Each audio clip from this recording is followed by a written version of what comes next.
Hello everyone, আশা করি তোমরা ভালো আছো আর আমি অনেক অনেক ভালো আছি। বড়কাচারি যার সেকেন্ড পার্ট নিয়ে চলে এসেছি। তো তোমরা যারা এখনও এই ভিডিওটার ফার্স্ট পার্টটা দেখোনি তারা অবশ্যই দেখে আসো। লঞ্চ ঘাট থেকে নেমে আমরা রওনা দিই গাড়ি করে বড়কাচারি যাওয়ার উদ্দেশ্যে। ওখানে পৌঁছে আমরা ব্যাগ আরে রেখে দিয়ে ঘট নিয়ে চলে যাই ঘাটে জল তোলার জন্য। মন্দিরে একটা ছোট্ট শিবলিঙ্গ ছিল, তাই আমারও ইচ্ছা হলো জল ঢালার জন্য, আর আমিও একটা ঘট নিয়ে নিয়েছিলাম। এখানে অনেকে এই ঘাটে স্নান করে তারপরেই পুজো দিচ্ছিল। ঘাট থেকে জল তুলে আনার পর আদরকে সুন্দর করে ছোট্ট শিব সাজিয়ে দিয়েছিল, আর ওর কিন্তু সাজতে একটুও বিরক্ত লাগেনি, বসে বসে একদম চুপচাপ সেজে নিয়েছিল।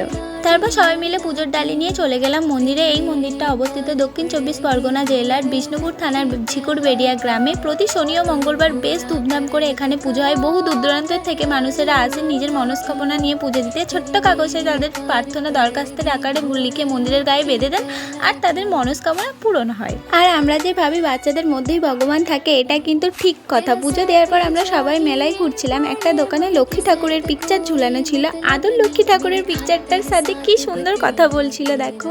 বড়কাচারির পরিবেশটা তো আমার বেশ ভালোই লেগেছিল। তোমরাও যারা যেতে চাও অবশ্যই ঘুরে আসো বাবার কাছ থেকে। আজকের মতো ভিডিওটা এখানেই শেষ করছি, দেখাবো অন্য কোনো একটা সুন্দর ব্লগে। ততক্ষণের জন্য বাই।